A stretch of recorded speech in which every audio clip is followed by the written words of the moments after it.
Um, Madami daw po nagsasabing haunted daw po etong dati po naming bahay dito po sa Quezon City. Kasi po, sabi po nila, ang nagmumulto daw po dito, yung pinsan ko po. At hindi ko po maaring masabi ang pangalan po niya. Dahil po kapag once na po sinabi kong 5 beses po ang pangalan niya, magpapakita po siya at mananakot sa akin. At papatayin niya ako. Madami na po kasi siyang nahigantihan. Kaya po, kapag nanonood kayo po ng video to, wag niyo po sasabihin ang pangalan niya.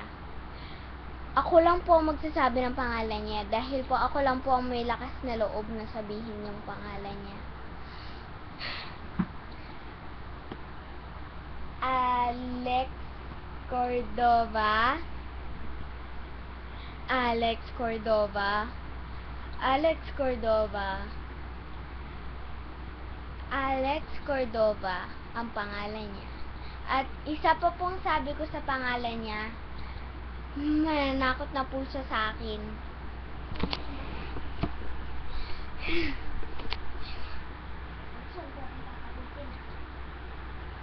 Alex Cordova.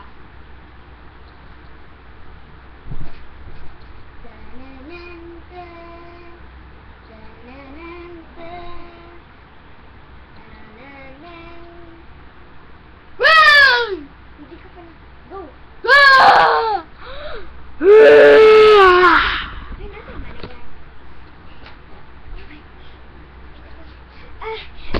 Madami po ang kaguluhan po dito sa bahay na to.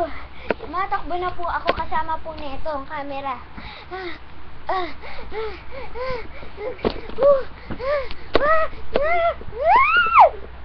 Nahabol na po ako ni